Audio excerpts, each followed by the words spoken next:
Okay, we are streaming live. Welcome, everyone. Thank you so much for joining us. I am Denver City Councilwoman Amanda Sawyer, representing District 5. This is the Southeast Denver Group Living Town Hall.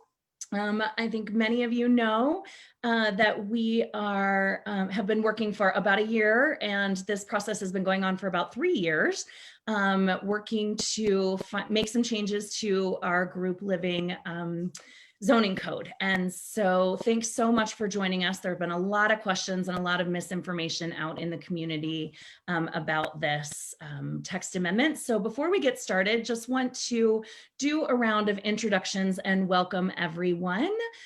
With me, I have joining me.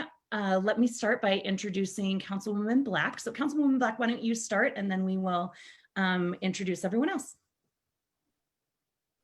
Thank you, Councilwoman Sawyer, for planning this town hall and for letting us join you and your constituents. I see there's quite a few people from District 4 on the meeting, so thank you again for doing all the work. And I'd also like to thank Andrew Webb from our Community Planning and Development Office. He has worked incredibly hard for about 3 years on this, and he's probably gotten a lot of gray hairs. But it's finally coming to a close, and I appreciate him doing another nighttime meeting. And thank you also to Edson, who is also a CPD, who's helping us tonight. And for all of you joining us on December 8th on a cold winter night, thank you so much for tuning in to this meeting. Yep, we really appreciate that. Thank you so much. And Councilman Kashmann is also going to be joining us in a few minutes. He's going to be about a half an hour late, so he sends his apologies. And I also want to welcome a number of our elected officials from Southeast Denver who are joining us today. They are not panelists, but they are attendees in the room, and so I want to welcome them. I know that we have at least our 2 DPS board members, Dr. Carrie Olson and Scott Balderman, who are joining us today. I believe Representative Stephen Woodrow is also here with us. I'm not sure. Oh, Councilman Kevin Flynn is in the room as well. He just texted me, so thanks so much, Councilman Flynn, for joining us. And I believe that Senator Hansen is also joining us, or going to try and join us, although he is doing a lot of JVC work today, so he may also be late. And I believe Representative Sirota is also going to try and join us, although I'm not sure that she has been able to make it quite yet. And oh, Councilwoman Kinich is here as well. So thank you for joining me. That's fantastic. So we've got a number of our officials here, really excited that you all could join us. Andrew, why don't you, and also I want to thank our hardworking staff who has been instrumental in helping put this together. So thank you to my staff in my office. And I know that Councilwoman Black's staff has worked really, really hard to help us put this together as well. But most importantly, the staff at CPD, who has been working incredibly hard to get this done for a number of years. So I want to introduce Andrew Webb and Edson Ibanez, who have been spearheading this. So Andrew, why don't you go ahead and take it away? And then I will just take a minute and talk about interpretation. Thanks. Okay, great. Well, hello. Thank you for having me this evening. Again, my name is Andrew Webb, and I am a senior city planner for community planning and development. I've been the project manager for this effort for coming up on 3 years now. And the agenda should be up on everyone's screens now, and we'll be kind of breaking this conversation up into 3 sections. I'll start with a overview of the proposed regulations for household regulations, and then we'll talk a little bit about former Chapter 59, or the old zoning code, and then we'll talk about residential care. And in between each, we'll have some time for our hosts to ask some questions that we will provide answers to. So with that, do you want to talk about the translation? And then I'll jump into the first section here. Yes, absolutely. And I just got a text from Councilman Hines from District 10 that he is joining us as well. So welcome, Councilman Hines, and thanks so much for being here. So it looks like we are having a problem with Zoom interpretation. It is not allowing us to assign interpreters at the moment. So we need to do a little bit of technical change up on our end to figure out exactly what is going on with the interpretation portion on Zoom. And that's going to take me just a minute. So why don't you, Andrew, go ahead. Give me just 1 second to introduce each of our interpreters, actually. Why don't we start first with our sign language interpreter. And we have 2 sign language interpreters who will be switching back and forth. If you need sign language interpretation, you can just see them by spotlighting them. So you can actually freeze their view in your window so that you will be able to see them at all times. So you can do that by just choosing pin. If you hold your cursor in the right-hand corner of your screen, there should be 3 dots and you can choose pin or spotlight, and that should allow you to be able to see your sign language interpreter at all times, even when the screen is up. So hopefully that information is helpful for attendees who might be using sign language interpretation right now. And then I would like for each of our interpreters to tell us a little bit about themselves. First, I'm going to introduce Manuel, who is interpreting for us in Spanish. Hello, my name is Manuel Romero. I'm with the Interpreter Network of Colorado, and I'm very happy to be here to participate in this meeting. I'm going to explain just a little bit of how it works in Spanish now for the people who are listening in Spanish. Para las personas que están esperando la interpretación en español, están arreglando algo, pero una vez que yo esté asignado como intérprete, abajo en su pantalla van a ver un globito. En ese globito ustedes lo presionan y luego van a ver el idioma que quieren elegir. Y ahí eligen español y luego me van a escuchar a mí.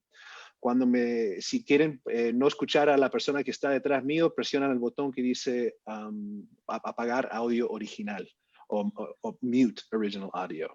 Okay, thank you so much. Very happy to be here. Great, thank you so much. And so Manuel, I am trying to move you over into the Spanish translation room. Can you do that? Is that working now? Are you able to do that? So the host will be the one who'll have to do it. So if you, as the host, if you go to the globe, right, and go to Spanish interpretation, then right, you should be able to assign me through my email. Yeah, so it's saying not joined. It is not letting us. Oh, there we go. Hold on, now I've got you. And then if you can't do it that way, another way to do it is to go up to the participants list. I've got you. So okay. So great. You are going to be Spanish, and I am moving you over there right now. Thank you so much. No problem. Thank you. Okay, so our next interpreter is going to be perfect. I've got Manuel, and then our next interpretation is going to be in Karen. And I believe our Karen interpreter is here. Can you Yes. Please? There you are. Yes, my name is Drusi. I am Karen interpreter. I'm with INOC Spring Institute. And I believe you told me to click on Russia, and I'm on Russia channel right now.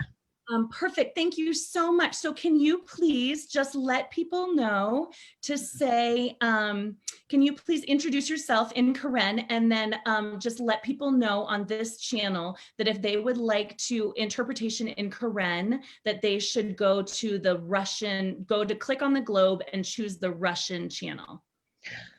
Giờ cái project lo chia nó pa cái nhỏ clone từ mấy hen nữa lo đó từ ba ta cái nào là nhỏ clone từ ba lệ nữa lo họ khu đó từ ba ở này mà khi lo về Russia này đó từ cái nào hùa là pa nhỏ clone lo ta tech lo chia nó ta blue. Thank you so much. I really appreciate it. Thank you. Okay. You are in the Russian room. Thanks. Yeah. Okay, and then next we have our Burmese interpreter.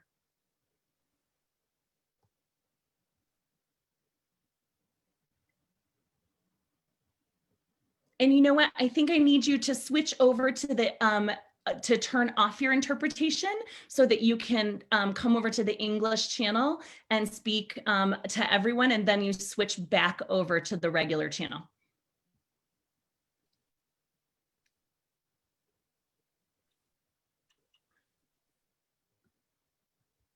Can you do that for me? I think you are, I think we need to switch you back over to the regular channel. So that you can just tell everyone in Burmese that you will be on the Japanese audio channel. So anyone who needs interpretation in Burmese should listen on the Japanese audio channel. Is that possible? And you may have already switched over, so that may not be possible. Okay, and then do we have our Amharic interpreter here?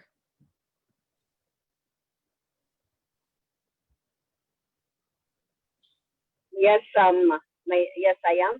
I'm here. Thanks so much for joining us.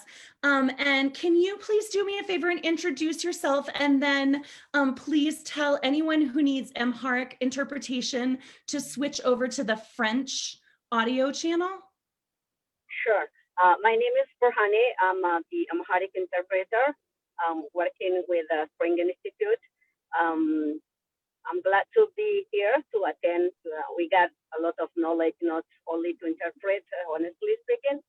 I'm glad to join this meeting.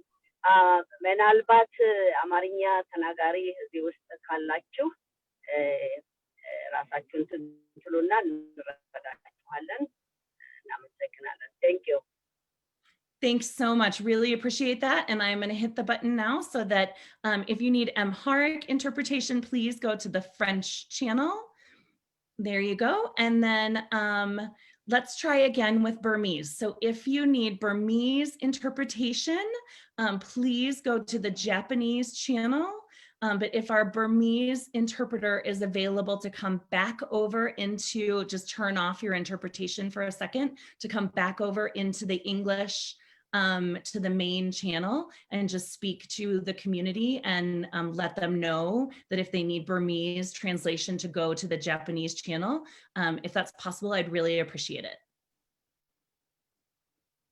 Councilman Sawyer, this is the other sign language interpreter. Manuel was trying to tell you that you have to bring her back in. She can't. You are the one who have to, the host has to bring her back in so that she can speak in the main room, and then you put her back in the interpreter room. Oh gosh, you know what? I was trying to say to you. Yeah, I haven't assigned her yet. So there, it's actually not, it's not done. It's not, I don't have that option. Let me see if I can, hold on. Let me see if I can switch it around. Pardon us while we figure this out. Technology challenges. All right, and I am gonna, there we go. Did I do it? Did I fix it? Are you back? Do we have our Burmese interpreter back in the main room? Okay, I think I might have made it worse, not better. But let me try one more time. There, and so if, okay, are you here? Do we have our Burmese interpreter in the English room now? You should be able to speak in English in the main room now.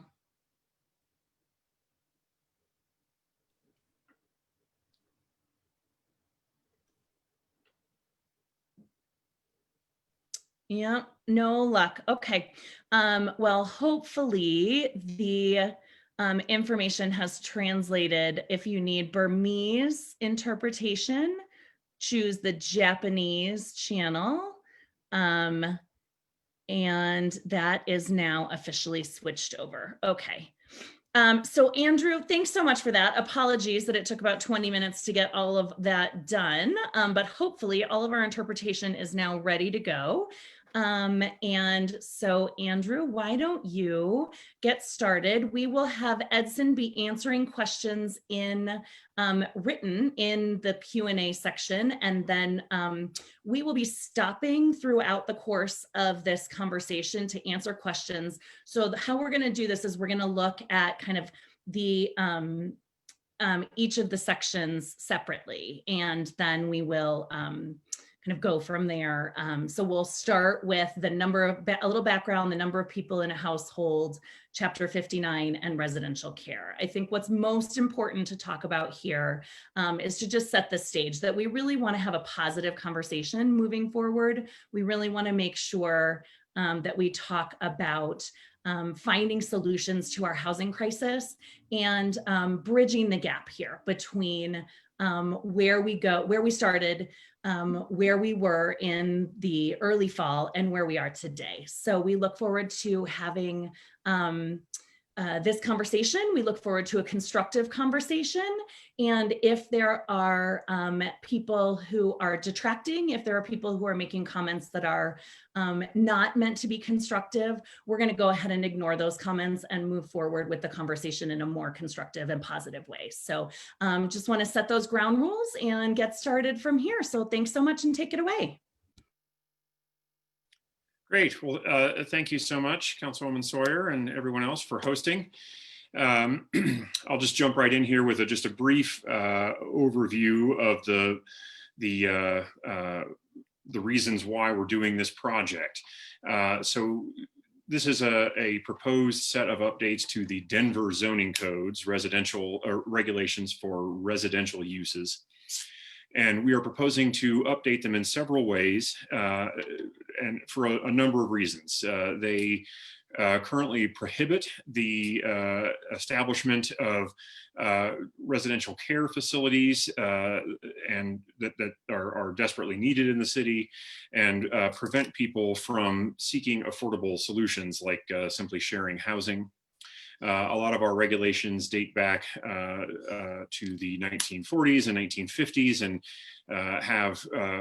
have roots in an era when lots of cities' zoning codes reflected the classism and racism at that time. And this, like many efforts to update the Denver zoning code, is an effort to move away from those approaches from the past and establish more equitable regulations.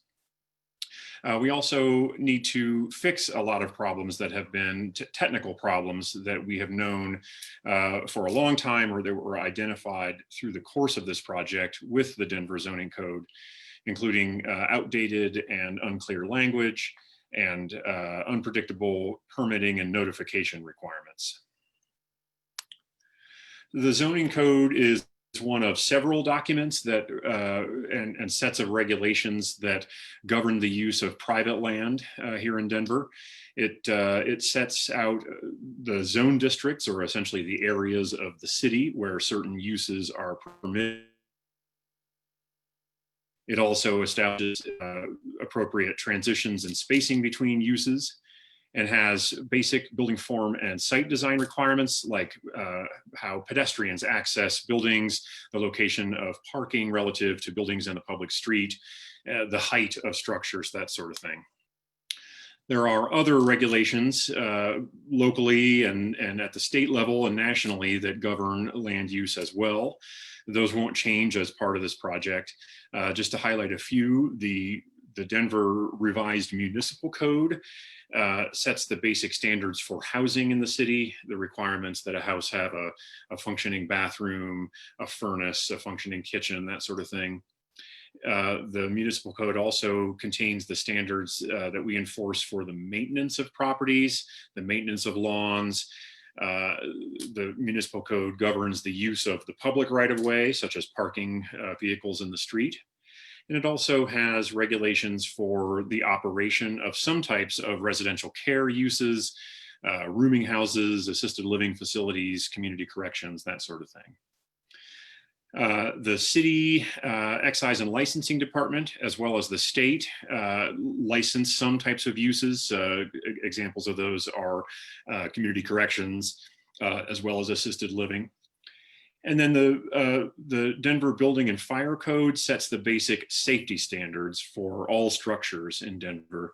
The requirements that you have smoke detectors in sleeping areas, that bedrooms have safe egress windows, that sort of thing. That's all in the Building and Fire Code, and all of these regulations apply citywide and will not change as part of these proposed amendments. So in this first section, I'm going to talk a little bit about how we regulate households and what we're proposing to change that. The code currently allows what is shown on this slide. On the left-hand side, there is what is allowed in a typical single unit or detached house. The code currently allows up to 2 unrelated adults plus unlimited relatives to each to live together in a house.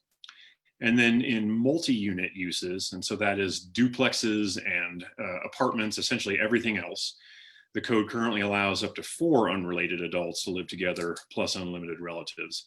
This is an example of one of those types of past regulations that we're looking to move away from, that the code currently relegates people who don't live in a family that is related by blood, but people who would otherwise live together as the functioning equivalent of a family. They're only allowed to live in multi-unit apartments and those types of structures, which on average, those dwelling units are half the size of Denver's single unit houses. This slide shows how some other cities that we look like regulate this. We looked at about 40 cities, most of which are west of the Mississippi, some of which are, of course, our Front Range peer cities as well, to get a feel for how other cities regulate unrelated adults living together. As you can see, there's quite a range as you get further toward the West Coast. Cities tend to allow more unrelated adults to live together. All of these cities have had these regulations on the books for many years, so none of these cities have recently made this change. We did talk to to our colleagues in several cities to understand, what housing looked like there and what kind of trends they were seeing. And we also looked at census data for average household size, which you see in the yellow columns. And as you can see, even in those cities where many more unrelated people are permitted to live together as part of the makeup of a household, generally the household size stays pretty much the same in most American cities, right around the 2.5 persons per household range, suggesting that while these other cities do allow more flexible makeup in households, that people generally choose to live together the same way. So many of you on the webinar tonight may have come to some of the open houses that we held back in January, February, and March.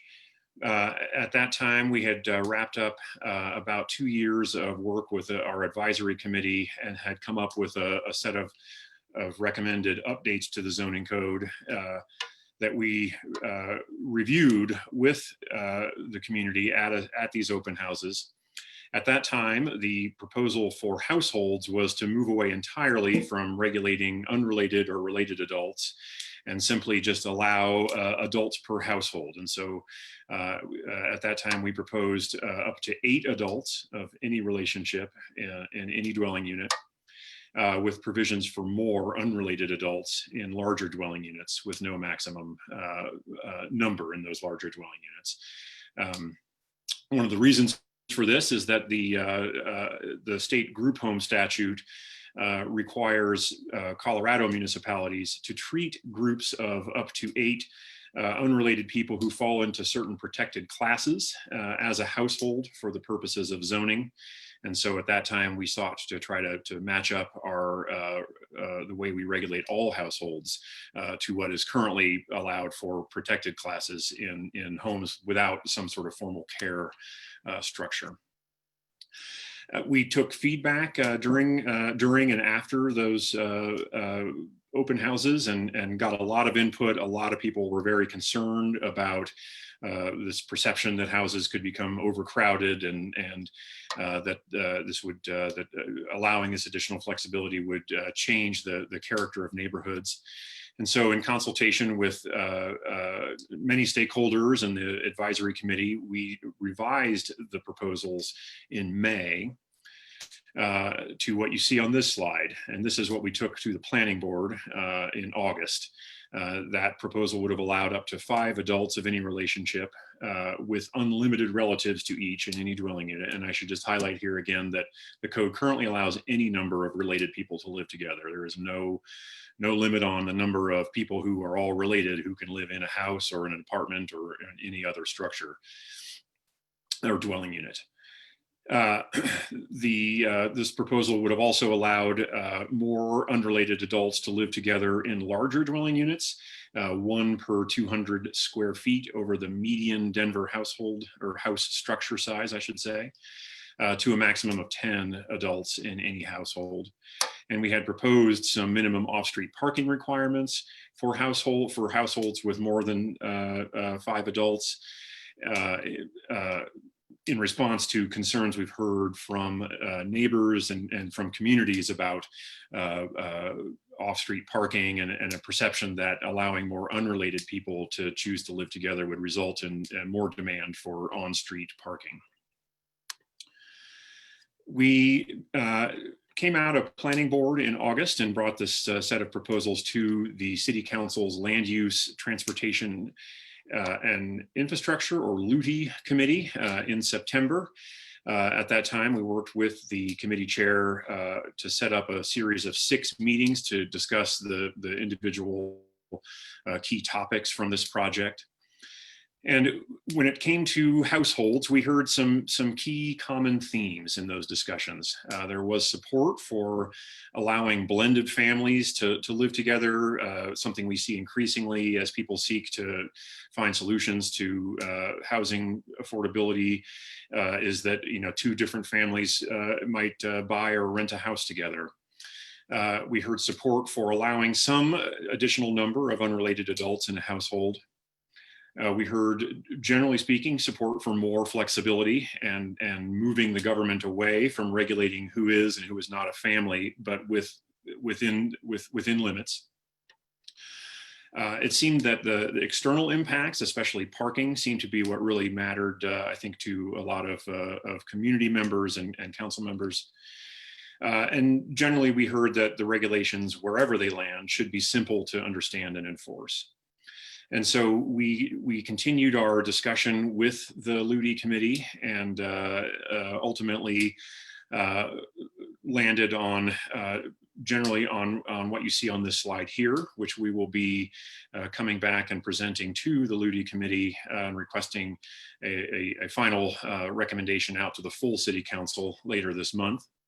That updated household definition would allow the current regulation for related people. So it will allow a household of any number of people as long as all residents are related, or a household that consists of unrelated people or a mixture of unrelated people with a maximum limit on the total number of adults.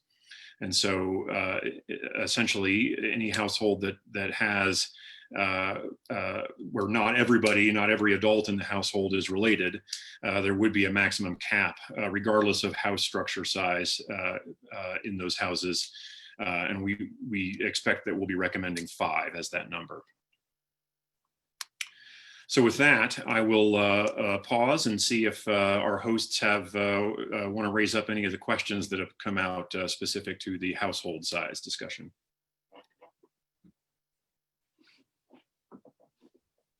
Thank you so much, Andrew. I think Councilwoman Black had put together a list of frequently asked questions. We had received a number of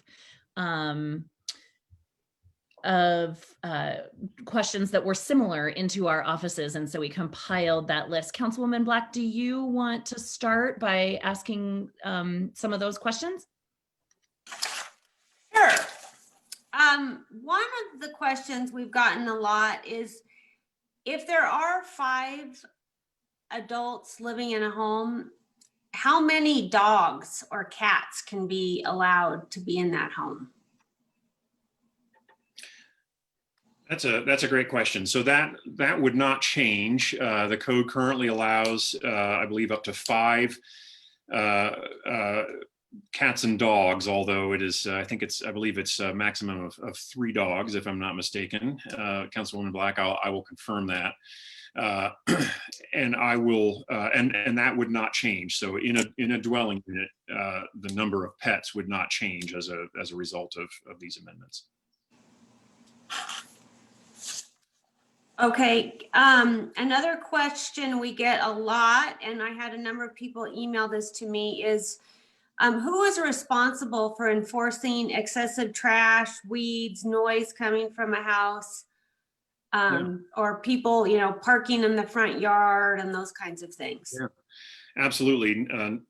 All of those things are prohibited by the municipal code, and the zoning code also presents or prohibits parking in typically more than 30%, or paving more than 30% of a front setback for parking.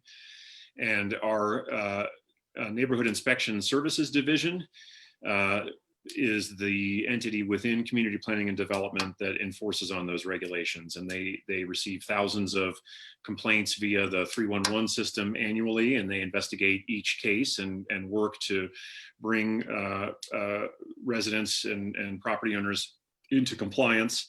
And they also have additional fines and fees that can be levied if people do not bring their property into compliance with the code. Okay, how about if I ask one more? A lot of people have asked why the number of people who can live in a house is not determined by the number of bedrooms in the house or the square footage of the house. Why did you go with just that set number? Sure. So we had, in our earlier versions of the proposal, as you saw a few slides back, did propose to allow additional people by square footage. I should note that there is currently no limit within code on the number of family members who can live together. So conceivably, a large group of related people can live in a studio apartment if they want to, as long as it meets the basic life safety requirements. But we did propose a zoning requirement of 200 square feet per person for more than 6 unrelated people in houses over 1,600 square feet. We do not believe there is enough support for that proposal right now. But the reason we went with square feet is because we've heard several things. One is that there is no requirement that people sleep in something designated specifically as a bedroom. People can sleep in any room as long as it meets the certain square footage requirement, typically 70 square feet, and has a safe entry and egress point, separate egress point. And we did hear from some peer cities, most notably San Francisco, which does have some regulations about bedrooms, that regulating by bedroom had the unintended impact of encouraging people to subdivide houses into separate bedrooms, often basement spaces that did not meet the basic ceiling height and egress window and other safety requirements to be legal conforming habitable spaces or sleeping areas. So with that in mind, we recommended square footage instead, using a guideline from HUD as the proposed approach there. All right, thank you. Thanks, Andrew. So we've got a couple of questions here online that I want to also answer live, if you don't mind. What's the economic impact of this project? So it's not, this is a regulatory project that essentially this updates is a text amendment that would update zoning regulations.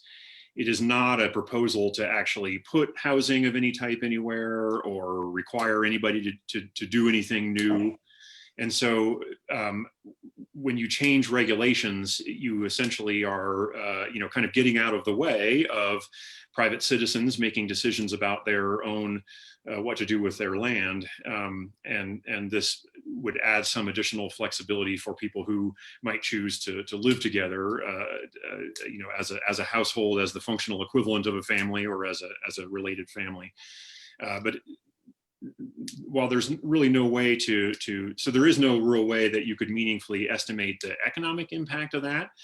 But we do think that, this is a small part of many City and County of Denver efforts to address many issues related to housing, from simply housing affordability to homelessness. Ensuring people stay housed in the first place is one of the key solutions to homelessness.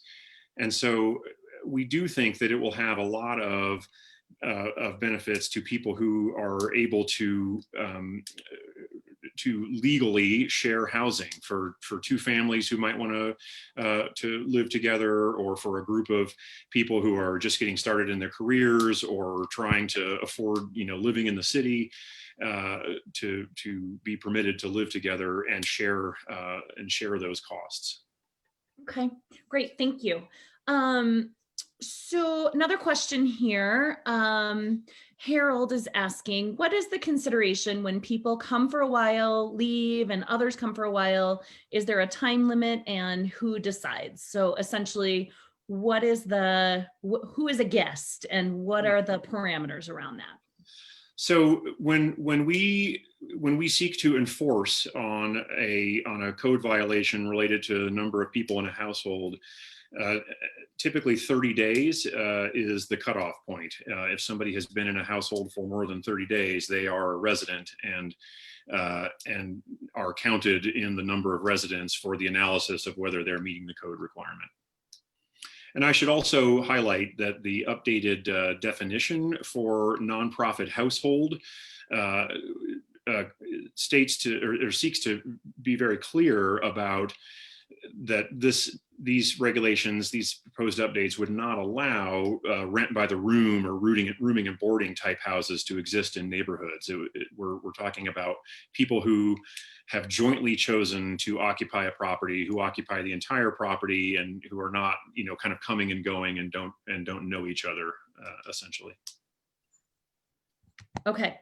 And so there's a couple of thank you for that, by the way. So there's a couple of questions here that seem to be asking the same thing, and they just really want to clarify. So this new proposal is saying an intentional community, max number of people living in a house in the City and County of Denver goes from 2 unrelated adults to 5 unrelated adults. That is the proposal that's on the table now.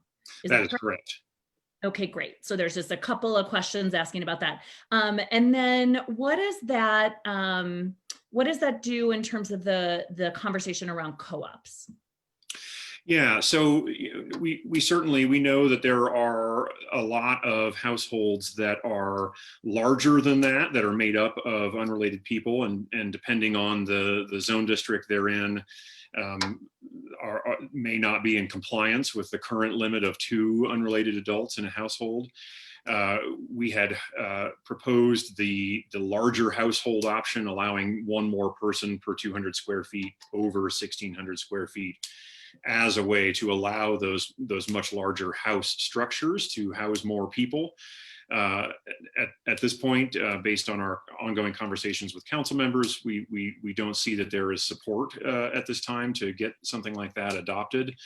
And so this would allow some additional flexibility for smaller cooperatives of up to 5 people.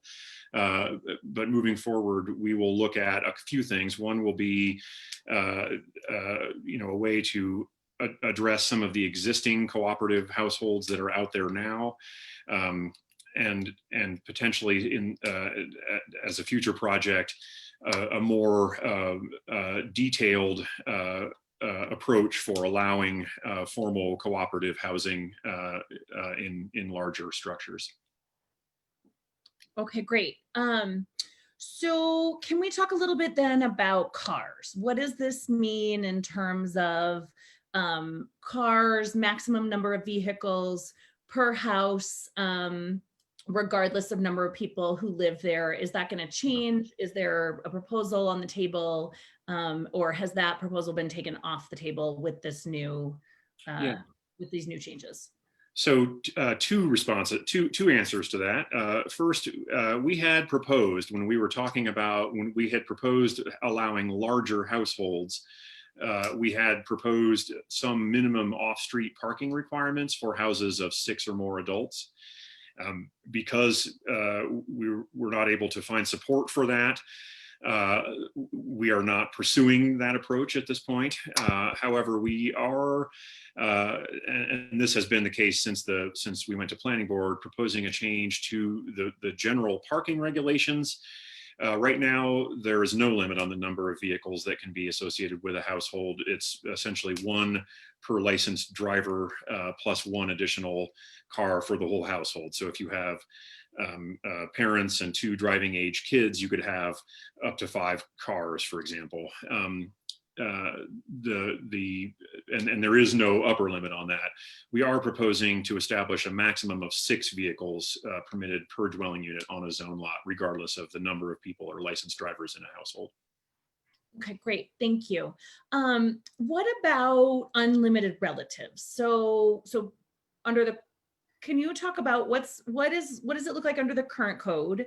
And then what will it look like with relatives under the new proposal? So the allowance for unlimited relatives will not change. The code currently allows unlimited relative or people who are related to each other to live together. This code update will update the definition of related to move away from a specific and somewhat antiquated list of people and instead acknowledge relationships that people who are related by blood or by marriage or by documented responsibilities such as foster relationships. Okay, great, thank you. All right, let's see. There are a lot of questions coming in here fast and furious, and they are on a couple of different topics. So I'm gonna just read them off, and they're gonna kind of bounce around here a little bit, and I apologize for that. So we're gonna go back quickly to the car question. This is a follow-up from Tanya on the car question. So 6 total cars per household. Does that mean 6 total cars per household, whether they are parked in the driveway, in the garage, or on the street, or can there be an unlimited number on the street? So the zoning code does not regulate the public right of way. So there's no real way that we could currently or moving forward enforce vehicles in the right of way. So it is just cars on the property, on surfaced parking areas on the property within the zoning limits for that, or within a structure. Okay, great, thanks. 5 unrelated adults, they can have as many unrelated adults. We just talked about that, so that's been clarified now. So 5 unrelated adults and as many minor children as they want, is that correct? That is correct. The zoning code does not currently, nor do any city zoning codes, regulate children, and that would remain the same. Got it, thank you. What about a landlord with affordable housing? Is there a limit on the number of people signed on a lease, or what does that look like in multi-unit housing? So currently the zoning code sets the basic city standards, but the owner of a property it has the final say as to the number of people who are allowed in any dwelling unit, as long as what they allow is not less restrictive than what the zoning code allows. So in other words, a landlord can establish a lower number of people permitted in an apartment. Okay, perfect. Thank you. And I just saw that Councilman Kashmann has arrived. Welcome, Paul. Thanks so much for joining us.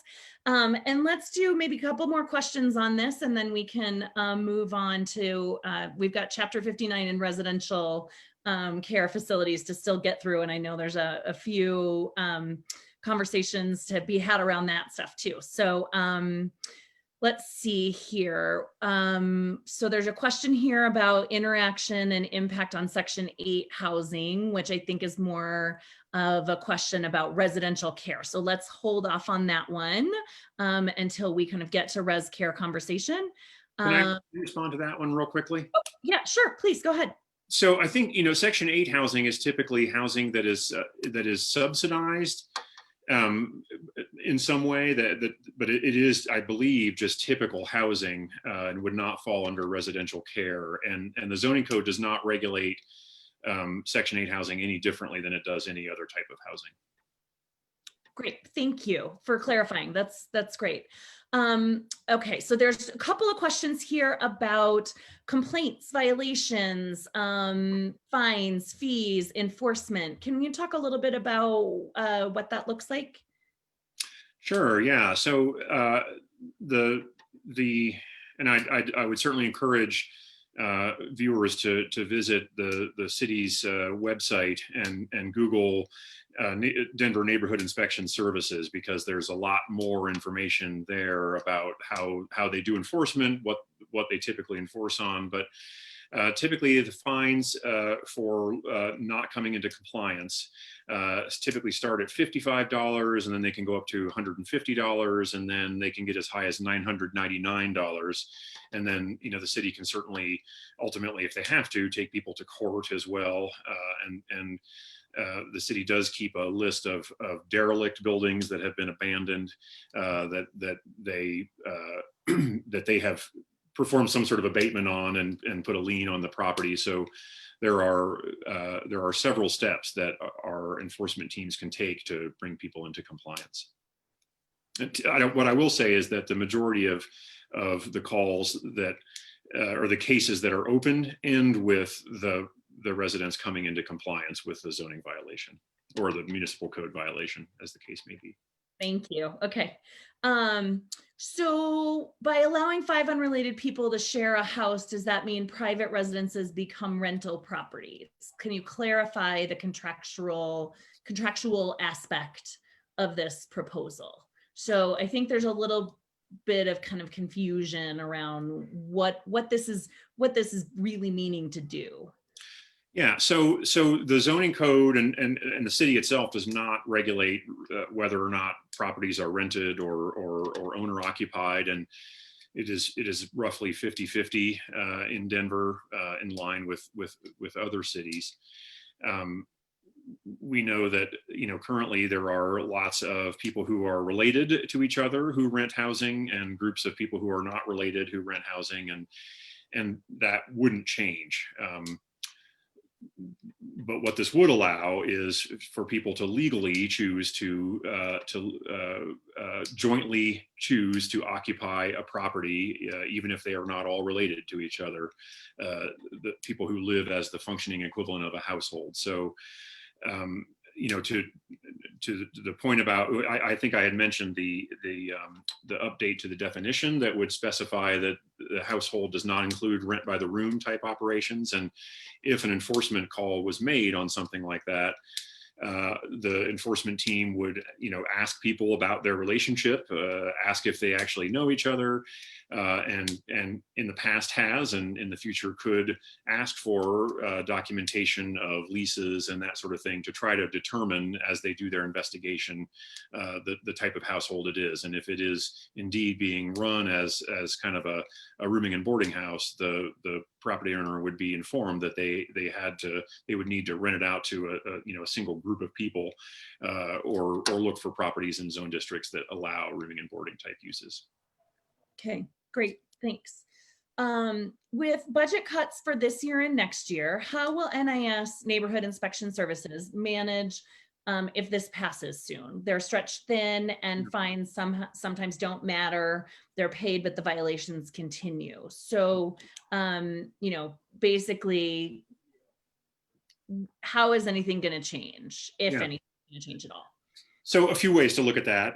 One is that this is not there's around 100 or so cases about unrelated adults, for example, in a given year. The vast majority of cases that NIS inspects are for things like overflowing trash, failure to shovel snow from sidewalks, that sort of thing.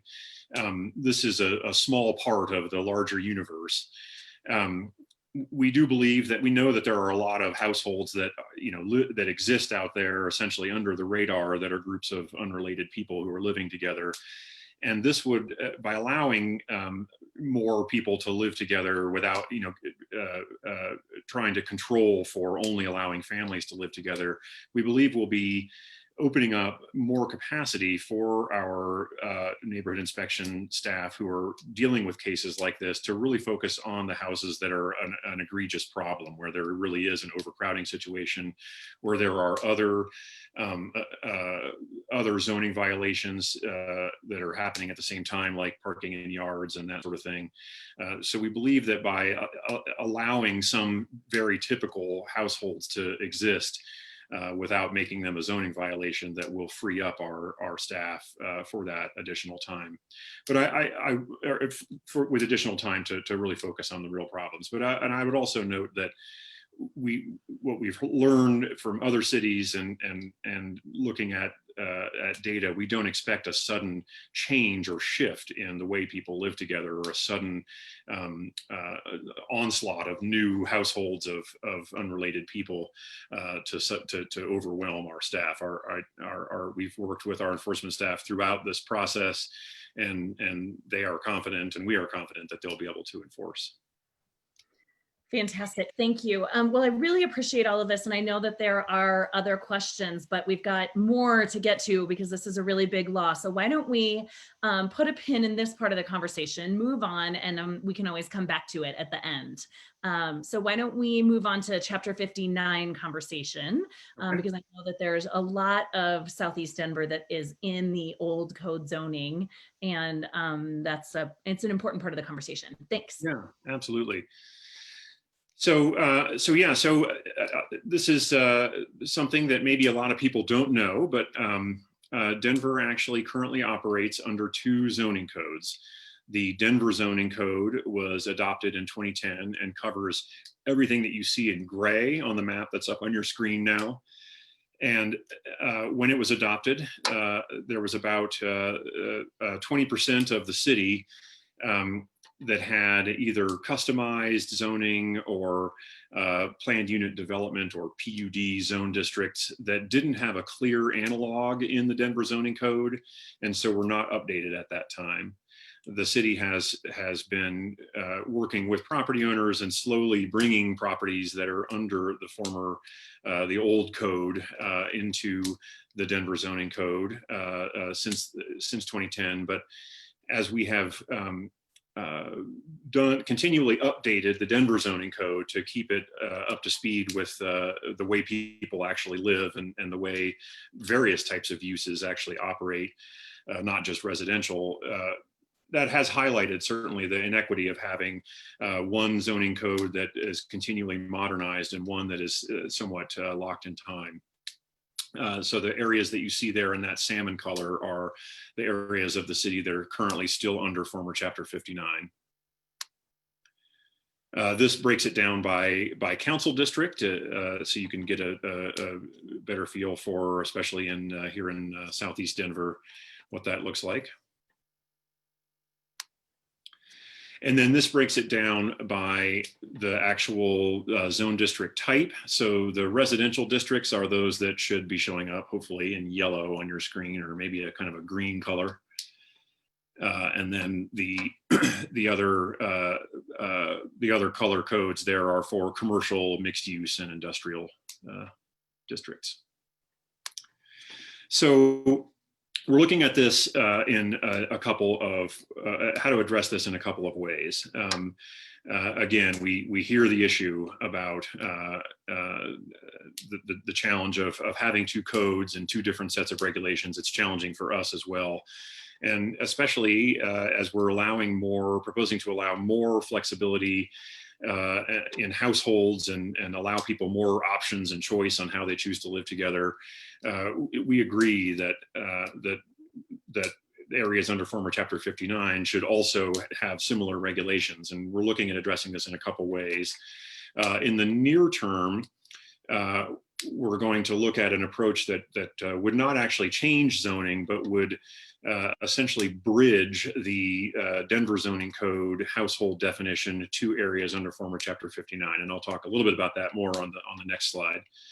And then moving forward into 2021, we know that this is an effort that we really need to be thinking about, and we will, within CPD, be looking at how we could direct some additional staff resources to the long needed task of really analyzing site by site those areas that are currently still under former Chapter 59 and identifying comparable zone districts in the Denver zoning code and rezoning those areas.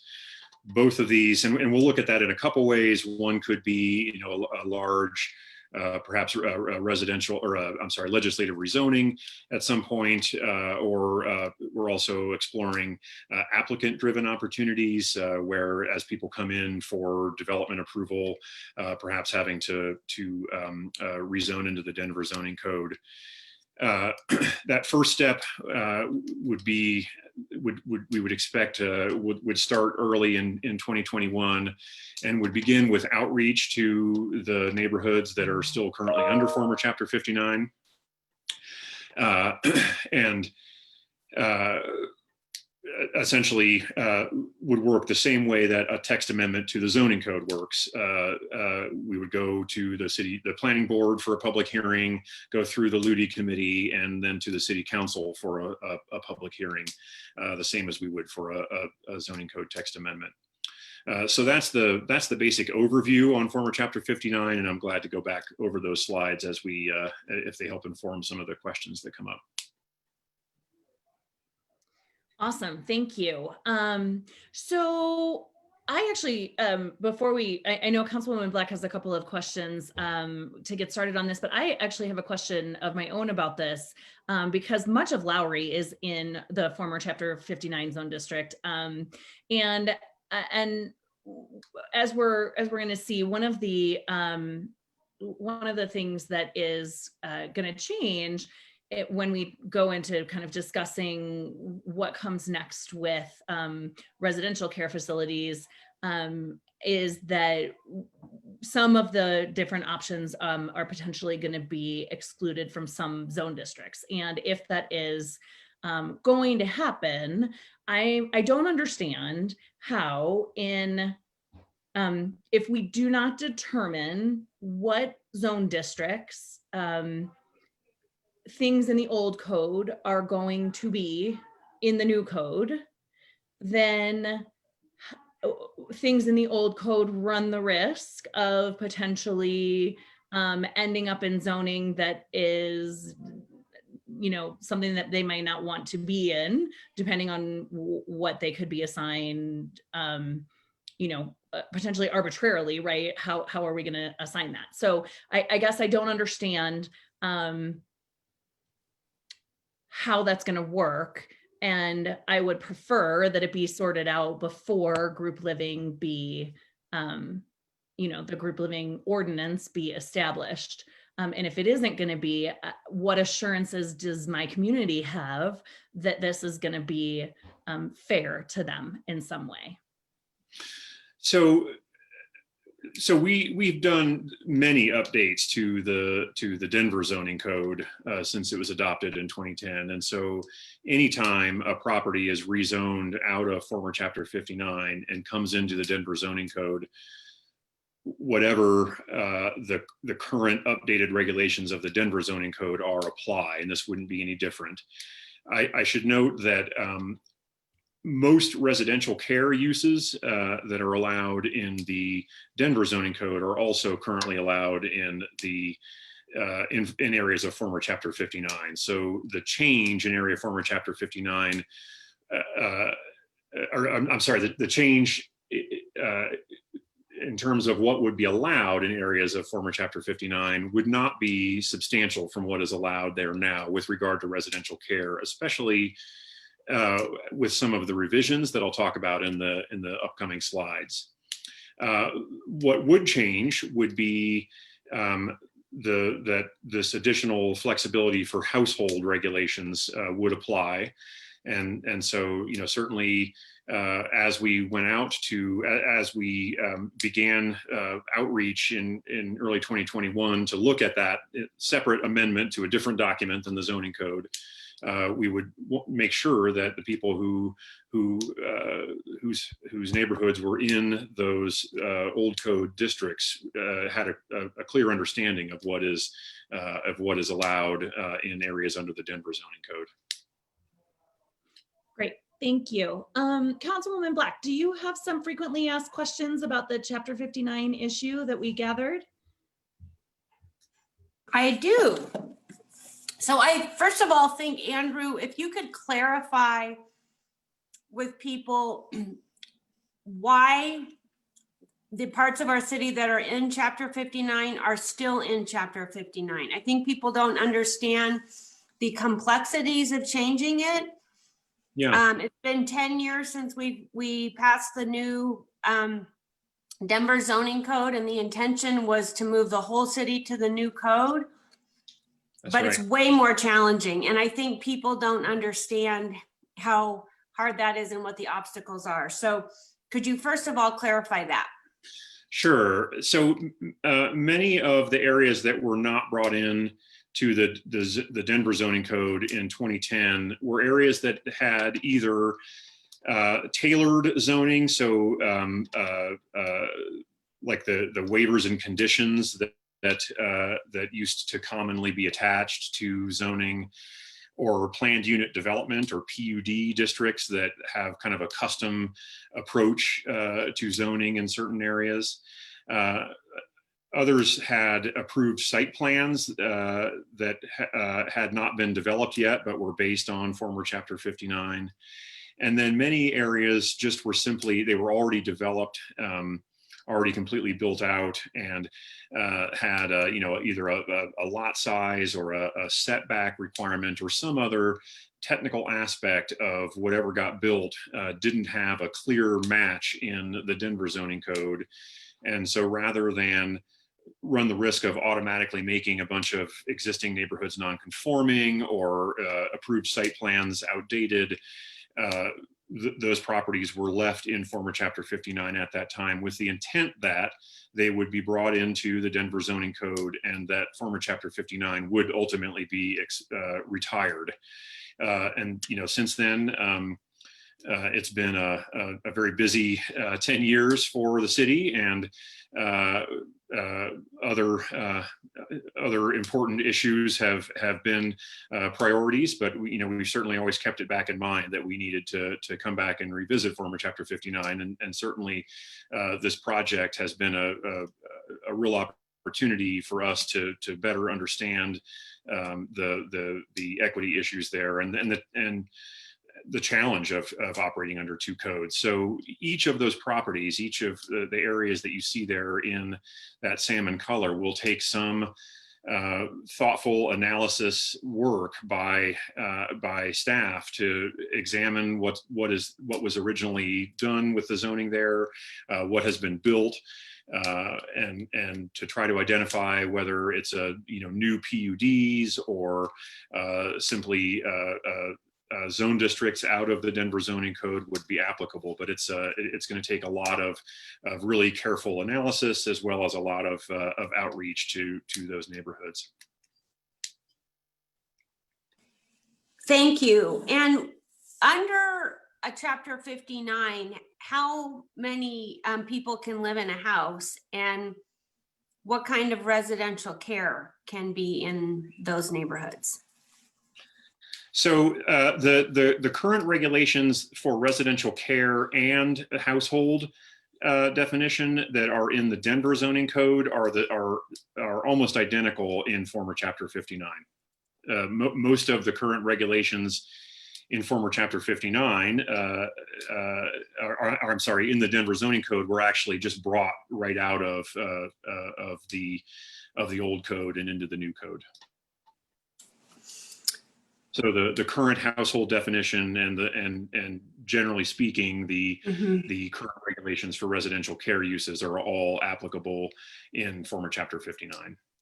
Okay, so the maximum household size in chapter 59 is 2 unrelated adults plus unlimited relatives, That's which is something different from what we're looking at now, which would be unlimited minor children, not unlimited relatives. So currently, today in chapter 59 and the rest of the city, you could actually have 2 unrelated families living in a house, with each family could have unlimited family members.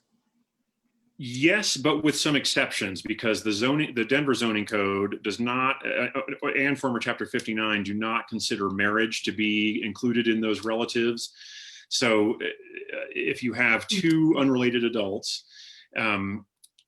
or 2 partners, then they can each have unlimited relatives to each. Two adults who are not related to each other and who are not married could live together with each of their, adult siblings, for example. But the allowance does not include their spouses. Okay, and I just have one clarification that is just sort of related to all of these topics, but currently, even though the household size is 2 unrelated adults, there is a way that a household size today could be 3 unrelated adults. So can you just explain that just as a clarification point? And then Councilwoman Sawyer, those were all the questions I had about chapter 59. There is currently a provision for an accessory, a home occupation permit for rooming and boarding through which somebody can get 1 additional adult in a household.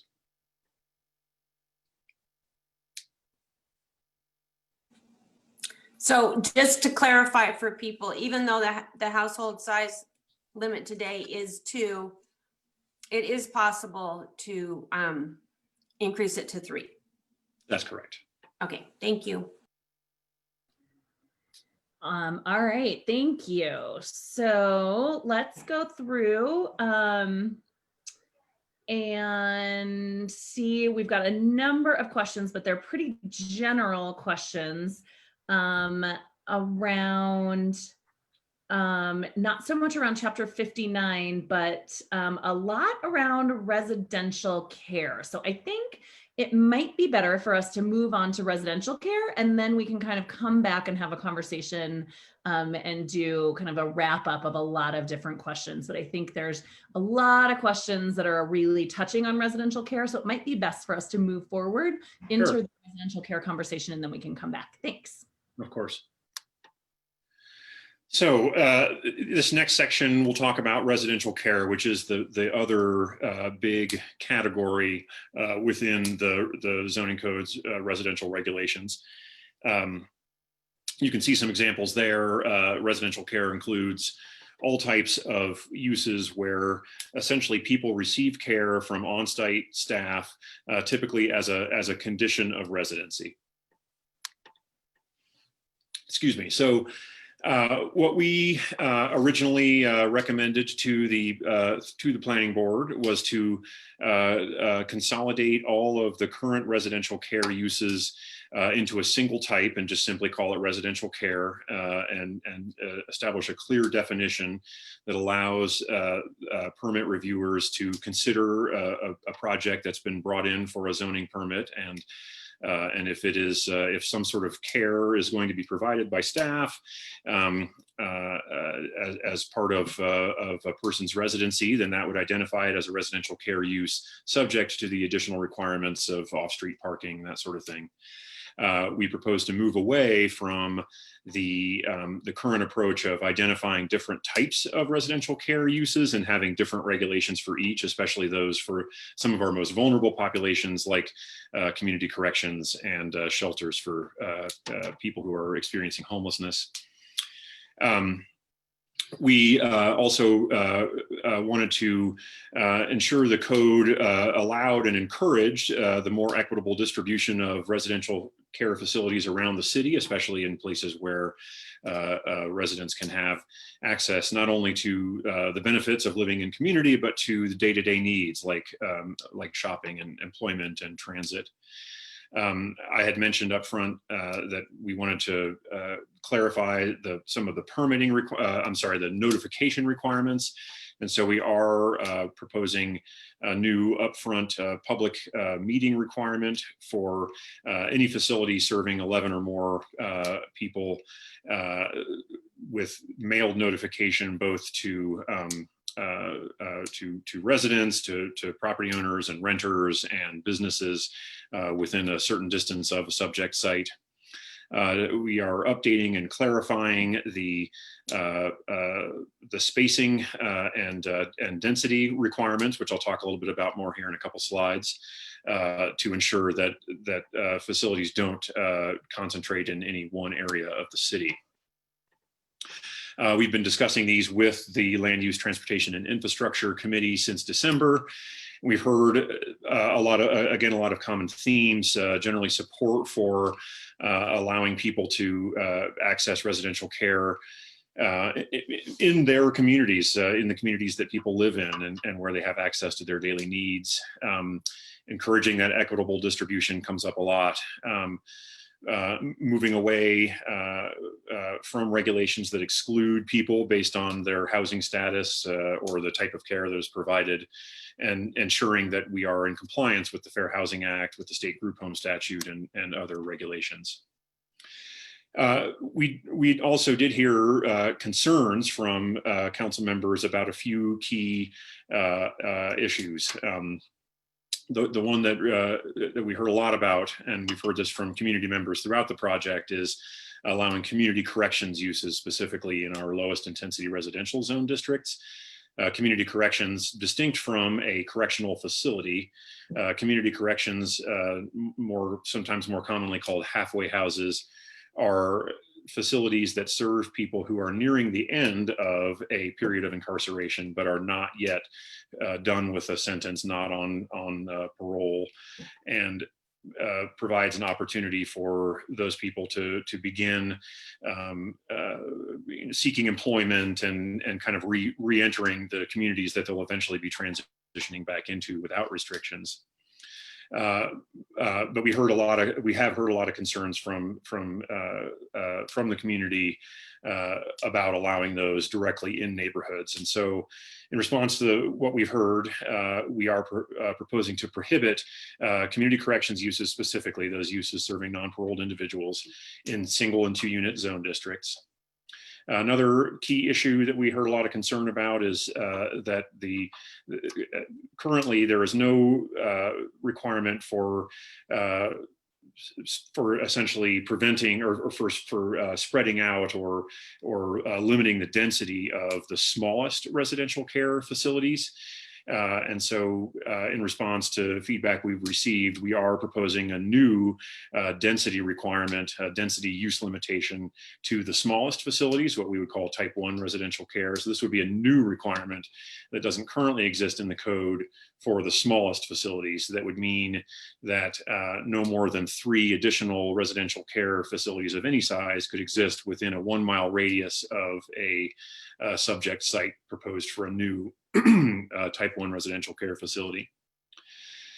And then finally, we heard a lot of concerns from council members and community stakeholders that the proposed type 2 facilities, which we had proposed to allow in those low intensity zone districts, but on larger lots, were too large for those residential areas. And so we are proposing a couple of changes there. The first is to only allow those structures on parcels that have been previously used for some institutional, civic, public, or institutional use. So that means an unused church or an unused government building, but these types of facilities would not be permitted in houses. And then we also are proposing to limit the maximum size of those larger facilities to 20 guests in a single 2-unit and row house zone districts. The next couple slides just walk through kind of a graphic explanation of how the spacing and density requirements work. These are requirements that exist in the code today. We are amending them a little bit, but essentially preserving the same approach. And this is they're both a fairly common approach taken in zoning. So spacing basically means that a certain use has to be a distance away from another use. And so for residential care, we are proposing, as I mentioned, for some types of residential care uses, I should say, a 1,200 foot spacing requirement between facilities. So what's shown there on the right is a proposed subject site, and this is just a hypothetical. That particular site is outside of that 1,200 foot spacing requirement between the two existing facilities, and so would be approvable. But if a subject site was proposed slightly to the south and east, it would fall within that spacing requirement and would not be able to be approved. And then this slide shows how a density requirement would work, again with a hypothetical example here. That requirement is that no more than 3 existing residential care facilities be within a 1 mile radius of a proposed subject site, roughly the width of a typical core neighborhood in Denver. So this proposed subject site would be approvable because there are only 3 other residential care facilities within that 1 mile radius. But if this proposed subject site were slightly to the north or slightly to the southwest, you can see the buffer requirement or the density radius requirement would capture some additional existing residential care facilities, and it would not be permitted. I'm going to talk a little bit in the next couple slides about community corrections specifically. This slide shows what is currently required for spacing and density for community corrections facilities and other large residential care facilities. Currently, within a new a new community corrections facility has to be at least 2,000 feet away from another community corrections facility. And there can be no more than 2 such uses within that a 4,000 foot radius. We're proposing to reduce the spacing requirement down to 1,200 feet or 3 average Denver blocks and expand the density requirement to 1 mile with no more than 3 other such uses within that area. And this would apply moving forward to most of the larger residential care type 3 and type 4 uses that are allowed in higher intensity zone districts. This map shows where community corrections uses currently exist and where new ones could conceivably be established. Existing facilities are shown there with their spacing requirement in that kind of salmon or pink color, and then the gray shows the buffer, or I'm sorry, the density limitation, 1 mile or a 4,000 foot radius. The areas in tan are where a new facility could be established now. That comes out to about 3,000 or so acres, or about 1,200 parcels, most of which are in areas where these types of uses are already concentrated. I'm actually going to skip that slide. This slide shows what is currently proposed, and as I just reviewed, so omitting single and 2 unit zone districts from permitted areas. So existing facilities again are shown with the new spacing and density limitation radiuses illustrated again in pink and gray. The areas in tan are where new facilities could be established. So we'd be expanding to about 19,000 acres roughly, or it comes out to about 15,000 parcels where new community corrections uses could be established. I should note that the last community corrections facility was established in 2003. These are not a type of use that grows at an exponential rate. we're not aware of immediate plans to open brand new facilities, but we want to make sure that as new facilities come online, that some of the vision we've heard from our Department of Safety and from community corrections stakeholders for smaller, more community-based, more therapeutic programs can exist, and this would allow those facilities to exist in most areas of the city, along corridors and in higher intensity mixed use and commercial areas. This slide shows the existing residential care facilities around the city. I know it's very small on your screens here, but I do want to highlight, and at the end of this presentation, I have the project website link, and you can actually go to the project website and download a high resolution PDF of this document that you can actually expand and zoom in to see more detail on. This slide, we tried to zoom in there a little bit on Southeast Denver to provide some insight as to where residential care facilities currently exist in Southeast Denver, and these would be the existing facilities from which any spacing and density requirement would be analyzed when somebody came in for a zoning permit. So with that, I'll pause again, and we can take questions on residential care. I'm going to go back to the slide that shows the changes that we've proposed during the Ludi conversation. All right, thank you very much. Councilwoman Black, do you have a list of frequently asked questions for this one? I do. Awesome. The first question is, what types of group homes are allowed in neighborhoods now? And what is the difference between the types of group homes that are currently allowed in residential neighborhoods and what is proposed? So right now, so a group home where people live together but are not actually receiving some sort of formalized care, those are typically allowed in any neighborhood up to 8 people. And so there are some types of, for example, some types of sober living or recovery homes that don't have, a medical testing or other sort of care requirement. There are some homes for people with disabilities that are mobile and able to live together without day-to-day care, and those are permitted similar to the way households are. And then residential care facilities are also currently allowed in neighborhoods, in houses, and there are currently there are a total of about 140 residential care facilities around the city, and about 60 of those are in houses.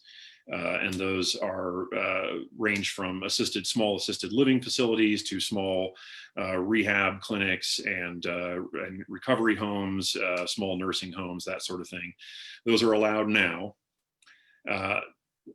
Under what is proposed to change, we had proposed that community corrections facilities would also be allowed in neighborhoods in single and 2 unit zone districts. Given the concerns that we've heard and lack of support for that, we are moving away from that approach. So community corrections facilities are currently only allowed in just a handful of places, and would be allowed in more places, but not in single and 2 unit zone districts. And I should also note that the code currently allows what we would call a large residential care facility up to 20 people in those residential districts. And so with the revised approach that is shown here on your screen, there's not the maximum size of facilities would generally stay the same. And those larger facilities serving 11 or more people would only be allowed in structures that would be appropriate for a public use like that, not in a house. Okay, thank you. Do the operators of very small residential care need to be licensed, and who oversees their operations? Yeah, so the operations of and provision of any type of housing, the day-to-day and basic requirements are set forth in the municipal code. Most of those facilities, many of those facilities, I should say, would have to have a business license from the city to operate what excise and license typically calls a personal care home. Some community corrections, as an example, not only has to meet a very specific set of municipal code operational standards, but also has to meet state standards and statutes for operations, and is overseen by Department of Safety and a volunteer community corrections board. So I guess the general answer is that most facilities have to at least have a business license. And many have to have a license for lodging or a personal care or a rooming and boarding type facility from our excise and license department. Okay, thanks. What's the difference between a boarding house, a hotel, or residential care? And where can boarding houses be located?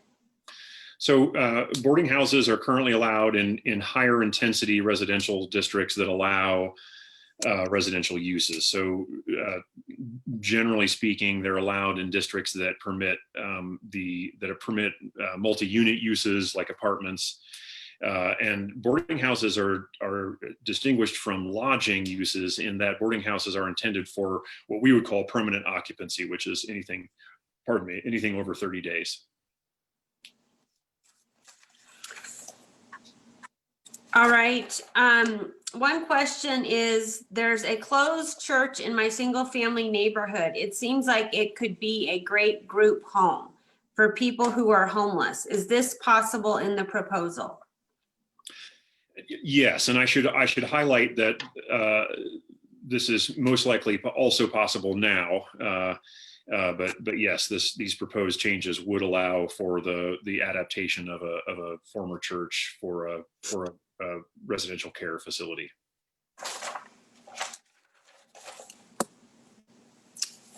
All right. Are there distance requirements from schools and daycares for residential care facilities? So currently there is a 1,500-foot distance requirement from schools meeting the compulsory education requirements of the city. So that does not, or of the state. So that doesn't include daycares, but it does include K through 12 schools. This proposed approach would drop that 1,500-foot buffer requirement for a few reasons. There is not an indication that those buffer requirements actually have any impact in terms of safety, and there is not within the last decade of data from Department of Safety, there is not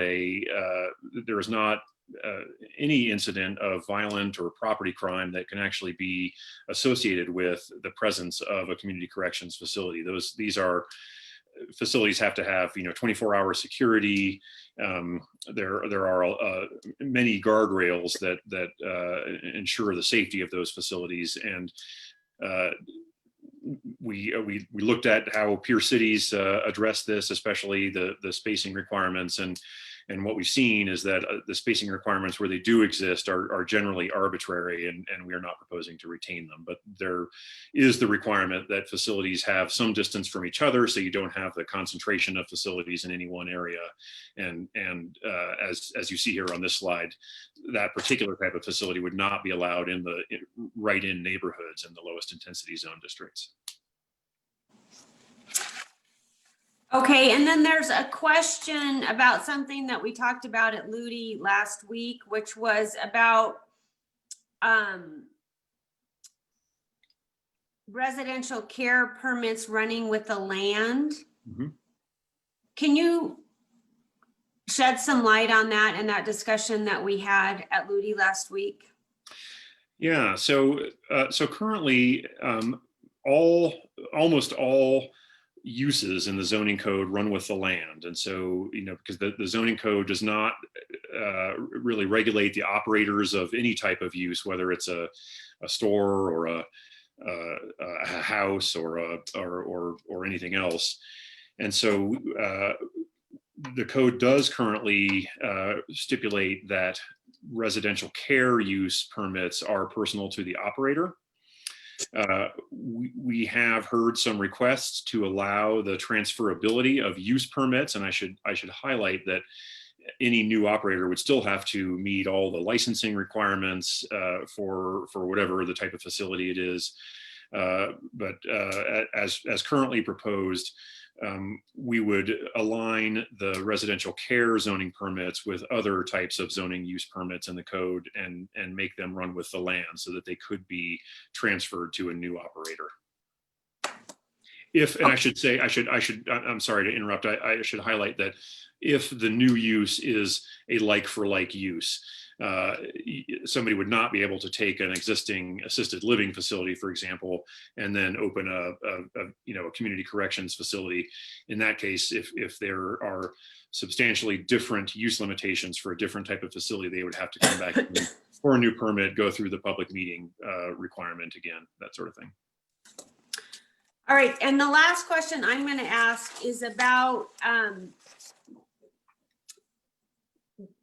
what is possible during an emergency.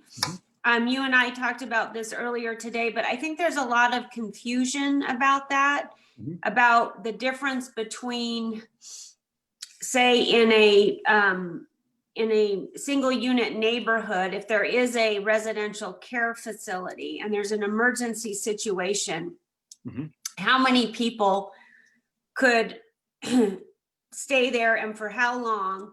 And what's the difference between that and an emergency, for example, an emergency shelter in a church or something like that? Can you just clarify those things for people, please? Sure, I'm going to actually write those down so I go back to all the points of the question. So the zoning code currently allows for has a provision for the zoning administrator to suspend any regulation in the code in the event of an emergency. And typically that has been used during extreme weather, to allow for residential care facilities, in most cases shelters, to house more people than is permitted on their zoning permit. And when you get a zoning permit, it has a number of people that you're asking to be allowed to house in the facility, and that's typically related to the amount of people that you can safely house per the building and fire code, which of course applies to any residential care facility. Hi there, I'm sorry to interrupt real quick, but I got kicked off somehow, and so I need to be reassigned as the interpreter. As the Spanish interpreter, I'm sorry. Thank you. Go ahead, Andy. Is he all set? Great. So the zoning administrator can suspend use limitations and other regulations from Article 11, the city's residential regulations, in the event of an emergency. These proposed updates will clarify that provision by identifying specific types of emergencies, as well as the department personnel within the city that can request that emergency provision to the zoning administrator. That's one thing that would change.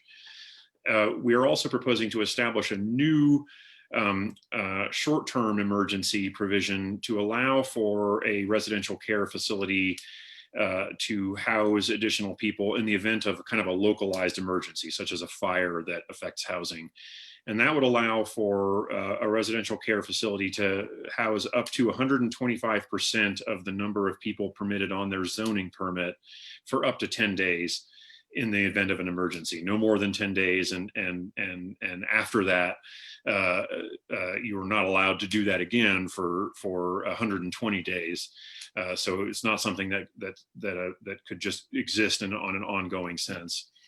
So it would allow, a facility that is serving, say, 50 people to serve more than to house, let's say, 12 or 15 more people in the event of an emergency for that 10-day period.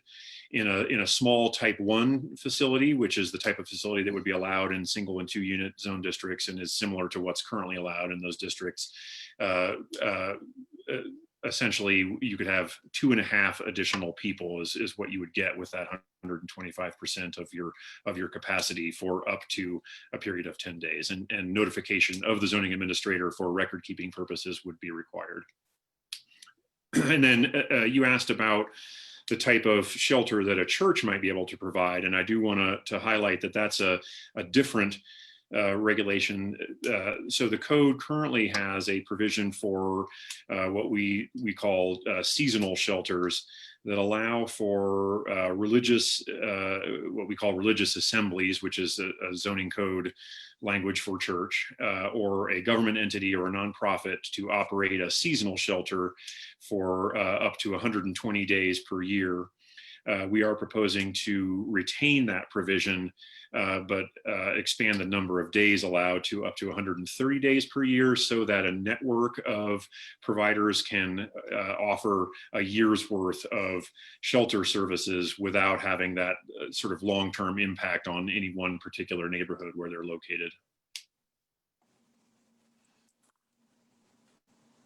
Okay, thanks. So Councilwoman Black, did you have any other questions, or is that pretty much it for FAQs? I know we've got a couple of questions here in the queue. One of the questions in the Q&A was related to how the zoning administrator would determine if there's an emergency. So if you want to follow up with that, and then I have gone through all my questions. Thanks. That's great. And there are actually a couple of questions here also about religious institutions and kind of how they convert to shelter status. So that's great. So I think we kind of touched on that.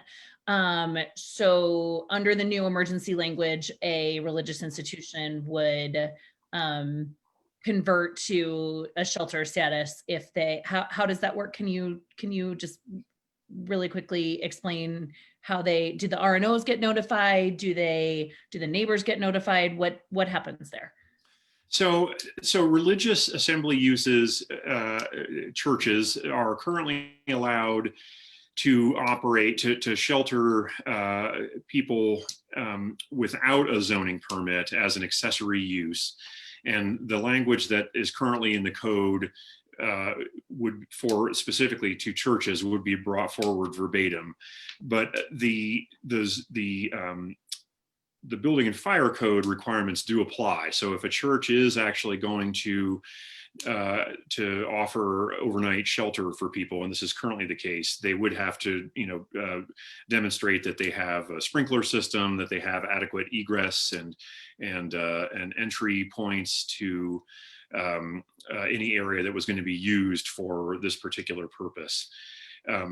With regard to I think, did you also ask about emergency expansion, or were you just asking about what the allowances for a church to have a shelter?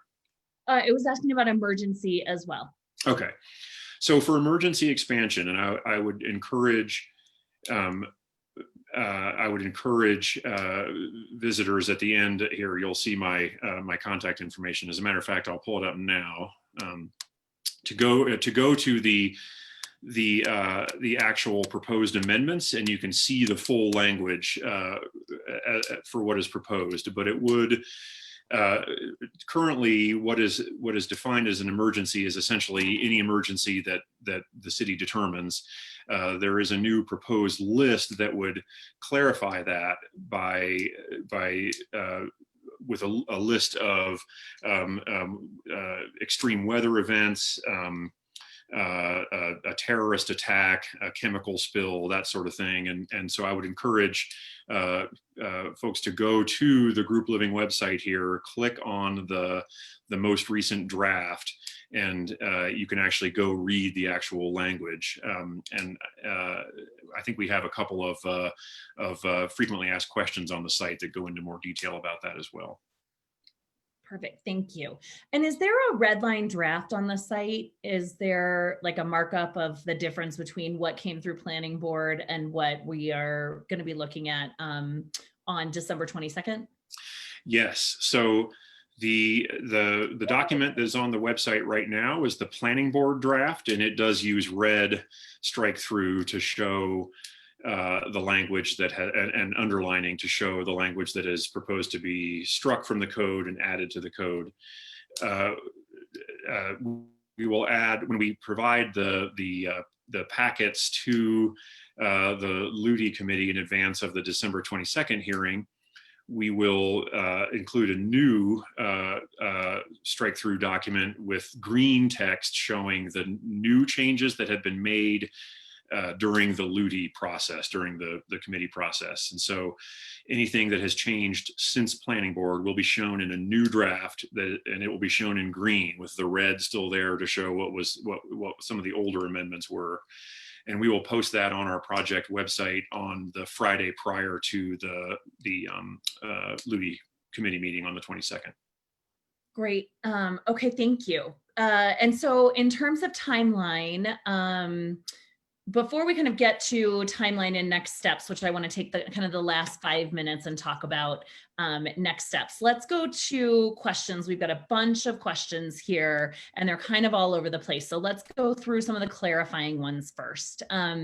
So Jeannie is asking for clarification. Can parties not yet paroled, so pre-paroled individuals, be housed in all areas of Denver, or are these parties limited to certain districts? What are the current regulations on pre-paroled individuals? And then what is the proposal? So let's just clarify again for everyone, what are the current regulations and the proposed regulations? So here is what is current. When we are talking about pre-paroled individuals, we refer to that as community corrections, and that terminology comes from the state. And so this map shows areas of the city where community corrections uses are currently allowed, and those are the uses that serve non-paroled individuals or pre-paroled individuals. Are shown there in that tan color, and it's essentially the industrial zone districts and a part of downtown. Then this slide shows where they would be allowed under the proposed changes. So again, the areas that in tan or yellow are the areas where these uses would be allowed, and it includes essentially all of the zone districts besides the two lowest intensity residential districts. So not permitted in single and 2 unit zone districts, but allowed in all other zone districts that allow residential uses. Great, thank you. Okay. And so Chris says, if corrections and shelters currently require a ZPIN zoning permit with informational notice that allows input and appeals to Board of Adjustment, how does the new community information meeting compare with the existing permitting process? So can you talk a little bit about residential care facilities, what is currently required under the law in terms of community engagement, and what would be required under this new law in terms of community engagement? Yeah, so currently most residential care uses do require the zoning permit with informational notice, or ZPIN permit process. And I should highlight here that all uses require a zoning permit, and moving forward, all uses would require a zoning permit. That would not change. The informational notice gives notice to neighbors that or to the RNO, I should say, that a use is going in, and the RNO is able to appeal on the grounds of a proposal not meeting a zoning requirement. So in other words, if a neighborhood does not like something, that is not grounds for denying a permit. But if the neighborhood identifies a way, in ways that the proposed use permit violates the zoning code in some way, that it doesn't meet a use limitation, for example, that is what the zoning administrator might consider when looking at a zoning permit request. What is proposed to change is that for the smallest facilities, those serving 10 or fewer people, would just have a zoning permit requirement. So you do have to come in, tell the city who you are and apply for a zoning permit. And then any facility serving 11 or more people, and any facility serving non-paroled individuals, regardless of size, would have to hold a public meeting in advance of their application for a building permit. We call it a community information meeting. And they would have to send mailed notice to neighbors, to the RNO, to the affected council members, and present to those neighborhood stakeholders, present the proposal, explain who they are and what their experience is, and we hope that will provide an opportunity for operators to begin a positive relationship with the neighborhoods that they are working in. Great, thank you. Okay, so let's look here.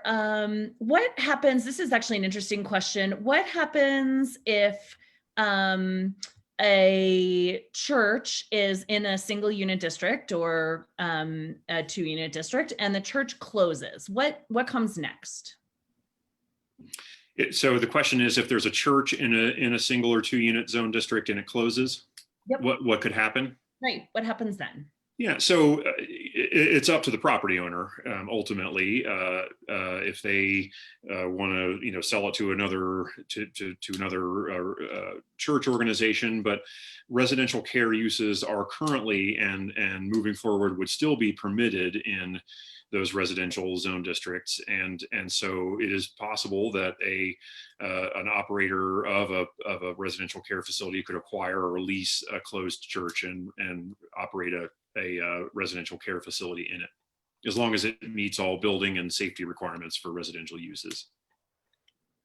Great, thank you. Okay, so let's look here.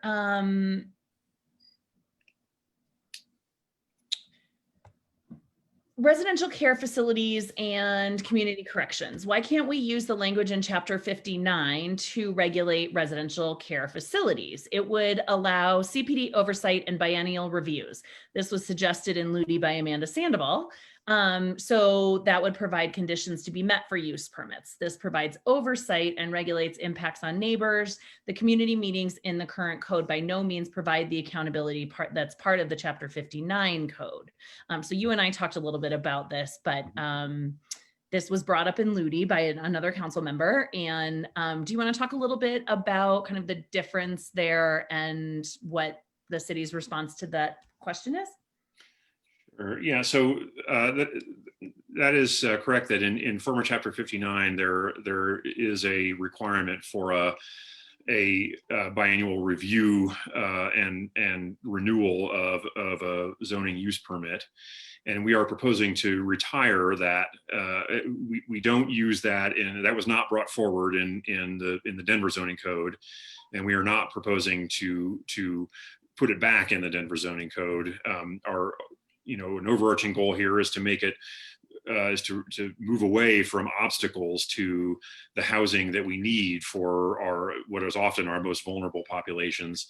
And I should note that all zoning permits are revocable if there is a repeated pattern of zoning violations.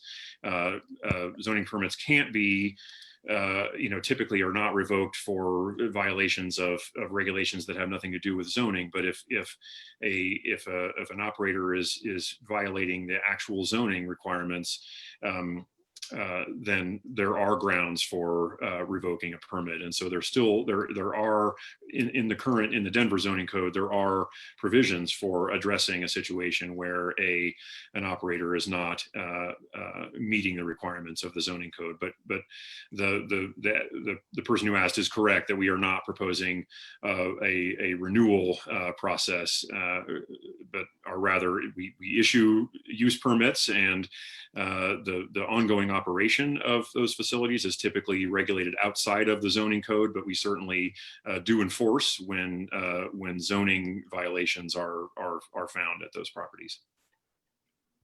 Okay, great, thank you. So here's a good question. In this proposal, community corrections would be allowed in RH districts. Now, quick question on that. There's a clarification here that I think needs a little bit of fleshing out. Not all RH districts, right? Well, yeah, we're exploring, we're looking at options there, and we'll certainly, you know, circle back to Ludi with a recommendation here, but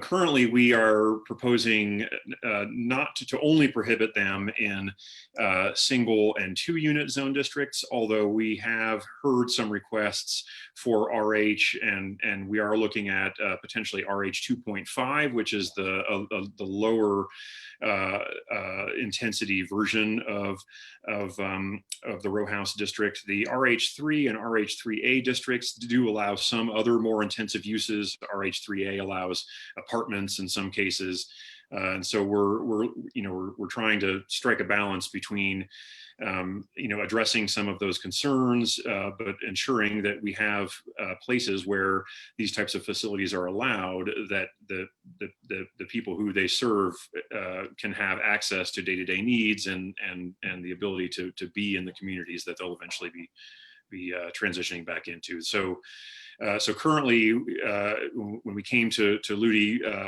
we hadn't proposed any RH districts, but it's certainly something we've heard from some council members to look at least the RH 2.5, and so we're exploring that. Great, thanks. So if we were to exclude SU-TU districts, how many potential parcels then would be allowed? And if we were to do you know off the top of your head if we were to do RH3, RH 3.5, how many parcels that would be instead? It's about, so if we just prohibit uses serving non-paroled individuals in SU and TU, it comes out to about 15,000 acres. And then if we prohibit it also in the RH districts across the board, and I can't break this down off the top of my head for the various levels of RH, but across the board, it would come out to an additional 2,200 or so parcels. Okay. Where the use would not be allowed. So in other words, about 13,000 parcels where the use would be allowed. So, okay, so there are still over 13,000 parcels in the city and county of Denver where the use would be allowed if we excluded everything from RH 3.0, everything below RH 3.0 in the. That's correct. From the use. Okay, great. That's good to know. Okay, so we are getting to the end here, and I want to take a couple of minutes to just let everyone kind of know what the next steps and the time frame are. And I want to start with a question about the time frame for notifying the community. So there's a question here. What's the time frame for notifying the community that there's a proposal on the table for community corrections or homeless shelter coming to their neighborhood if people want to sell their home? What does that look like? So the meeting requirement is in advance of of application for a building permit. But I do want to clarify that under this proposed revisions, the community corrections use would not be allowed in a home in a single or 2 unit zone district. So, but generally speaking, if some other operator and most other residential care uses are currently allowed in homes, and that would continue, those serving 11 or more people would need to reach out and set up and schedule that community information meeting in advance of their application for a building permit. And I would encourage folks to visit the zoning code. Actually has the basic requirements of the community information meeting and the outreach requirements. And we also have a guide online that has more detail about how an applicant needs to do that outreach and facilitate the meeting. Great, thank you. And so can you tell us a little bit about next steps? We've got a little bit of a timeline here. I know there's some confusion in the community. I think a lot of people are thinking, oh my gosh, this is going to be voted on by the end of the year, but that's not true. Yeah. This is not going to be voted on by council by the end of the year. Yeah, so we've had a really great and unique opportunity. We worked with the LUDI chair and members to have this 6 meetings devoted specifically to this topic, somewhat unprecedented at LUDI, where we took a deep dive into each of the subjects and worked through some potential revisions that I have reviewed this evening. And so coming up on December 22nd, we will be requesting final LUDI committee action, and the committee basically, after considering any land use issue, has the prerogative then to move a land use related issue, whether it's a text amendment or a rezoning, to the full city council, which then schedules a full public hearing, which we expect would occur sometime in late January or February. Great, thank you so much. Well, listen, I know that there are still some unanswered questions here. Everyone, please feel free to reach out to your council member. Andrew, is there a location where this slide deck will be available for people to go ahead and take a look at it? I know there were a couple of follow-up questions. People can go ahead and email Andrew at andrew.webb@denvergov.org. That slide, email address is right here on the slide available. Obviously, you know how to reach your council members. Please feel free to reach out to us and go ahead and ask any further questions that you've got. I really want to thank all of our staff members, and Andrew and Edson in particular, our interpreters, for being here tonight. Really want to thank our entire community, all of our community members for being here. I know these are tough conversations. I know that there's a lot of misinformation out there in the community about this. And what I really think is important for us to take away here is this. The city of Denver has a housing crisis on our hands, and we've got to do something about it. What that something is what is up for discussion right now. And I know that these are tough conversations to have. I know that there's a lot of fear around this. And I know that there's a lot of misinformation being spread, particularly on Nextdoor, around this. So I'm going to ask everyone to please do their part to not spread misinformation, to educate themselves, to understand that we are having conversations that are incredibly important in the community, to make sure that we're providing services that need to be provided, that we're providing housing that needs to be provided, but that we're doing it in a way that finds a balance in our community, because there has to be a balance as well. Because there are, a lot of people who want to make sure that their homes are what they thought that they were going to be. And that's fair. And that's a fair statement, even though it might not be a popular statement with a group of people in our community. So we as council members are working really hard to find a balance. And those are difficult conversations to have. So we appreciate your patience. We appreciate your willingness to engage in those conversations. We appreciate your passion and your advocacy for your side, whatever side that might be. And we appreciate your understanding and empathy for the other side of that conversation. And we appreciate your respect for our staff and our city staff for the hard work that they've put into this, and for the fact that they didn't sign up for, some of the emails and conversations and phone calls that they've been getting. So we thank you all very much for your time, your patience, your advocacy, and we promise you that we hear you, and we're going to work our hardest to find something that maybe doesn't work for everyone, but is going to hopefully try and bridge the gap here, so that we can find a group living proposal that fills the need in our community, because the group living code that we have right now is not working for our community. So thank you all very much. Please feel free to reach out to us, and everyone stay healthy and safe and have a very happy holiday season. Thank you all for coming. Take care. Thank you. Good night.